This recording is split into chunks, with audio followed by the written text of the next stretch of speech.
Human organ trafficking. लोग scam करके उनके साथ उनकी किडनीज को ब्लैक मार्केट में बेच रहे हैं। 90 लोगों के किडनीज निकाले और जॉब का झांसा दिया। ऐसा क्या है कि लोग अपनी किडनीज या विलिंगली बेचने पे आए हुए हैं। बड़े स्कैम होते हैं वो अक्सर बड़े डेवलप कंट्रीज में होते हैं।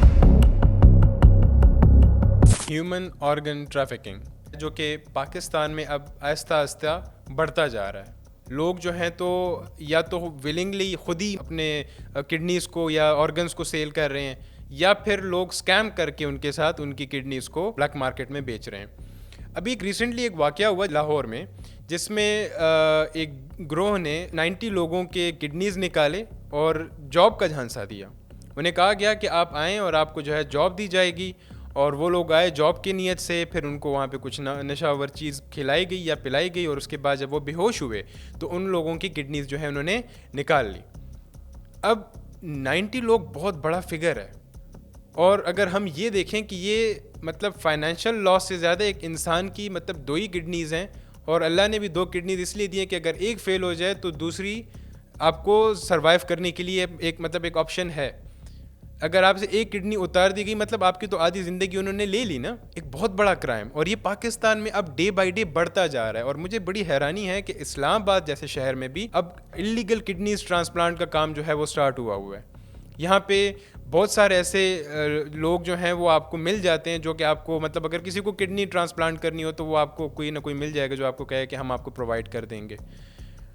रिसेंटली एक वाक़या हुआ था G10 में, एक हॉस्पिटल था जिसमें इलीगल कोई किडनी ट्रांसप्लांट हो रही थी। वो फिर मतलब उनको पकड़ लिया गया, क्योंकि वो जो जिस बंदे की किडनी ट्रांसप्लांट कर रहे थे वही फौत हो गया उनसे। फिर बाद में उन्होंने FIR करा ली। लेकिन बात यह है कि आखिर क्यों ऐसा क्या है कि लोग अपनी किडनीज या विलिंगली बेचने पे आए हुए हैं, या फिर लोग उनसे इलीगली, दोनों ही अमल इलीगल हैं, लेकिन उनसे ज़बरदस्ती जो है तो उनकी किडनीज निकाल रहे हैं। मेरे ख्याल में तो इसका रीज़न जो है वो हमारे मुल्क के जो डे बाय डे गिरते हालात हैं। जिस मुल्क के हालात बुरे होते हैं वहाँ पे क्राइम और इस तरह की जो डिस्टर्बिंग एक्टिविटीज़ हैं वो पीक पे होती हैं। ऐसा नहीं है कि डेवलप कंट्रीज़ में ऐसे नहीं होता, बिल्कुल होता है। डेवलप कंट्रीज़ में भी होता है। हम देखते हैं स्कैम्स होते हैं डिफरेंट कंट्रीज़ में, बड़े बड़े नाम आते हैं, बल्कि जो बड़े स्कैम होते हैं वो अक्सर बड़े डेवलप कंट्रीज़ में होते हैं। लेकिन वो रेशो को अगर हम देखें कि कितने में से कितने लोगों ने स्कैम किया, तो वो आपको कम ही मिलेगा बनिस्बत अंडर डेवलप कंट्रीज़ में। अगर हम पाकिस्तान की बात करते हैं तो यहाँ पे आपको हर गली में कुछ ना कोई स्कैम मिल रहा होगा, चाहे वो फिर ऑर्गन के साथ रिलेटेड हो या कोई वो फाइनेंशियल मैटर्स के साथ रिलेटेड हो। तो हमें सिर्फ इसको इस नज़र से नहीं देखना चाहिए कि इस सोसाइटी में कुछ क्रिमिनल्स हैं या ये क्राइम जो है इस तरह कोई हो रहा है। हमें इसको इस एंगल से भी देखना चाहिए ना कि हमारे मुल्क के जो लीडरान हैं वो क्यों हमारे मुल्क के हालात को बेहतरी की तरफ नहीं लेके जा रहे। अगर लोगों के पास रोज़गार होगा, मतलब जैसे कि अगर हम लाहौर की बात करें जो 90 लोगों के साथ ये वाक़या हुआ है, सारे जॉब के लिए आए हुए थे, मतलब अनएम्प्लॉयमेंट थी इनके पास। अगर ये एम्प्लॉयड होते, इनके पास अच्छी सैलरीज होती, तो कभी भी ना आते। तो बुरे हालात ही लोगों को कंपेल करती हैं फिर इस तरह की एक्टिविटीज़ में या फिर ऐसे झांसों में फंसने के लिए। तो हमारे मुल्क के लीडर्स को चाहिए कि वो हमारे मुल्क अब जाके कम से कम इस मुल्क के हालात को बेहतर करें, इस आवाम पे रहम खाएं। वरना तो आज ऑर्गन ट्रैफिकिंग हो रही है, कल को ह्यूमन ट्रैफिकिंग भी बल्कि एक आम बात हुई है, वो भी तो हो रही है, लेकिन शायद बल्क में हो जाए। अब हमारे लीडर्स को चाहिए कि एटलीस्ट अब तो मुल्क के हालात बेहतर कर दें। मतलब जहाँ पे एक तरफ ऑर्गन ट्रैफिकिंग हो रही है, वहाँ पे ह्यूमन ट्रैफिकिंग भी बढ़ गई है।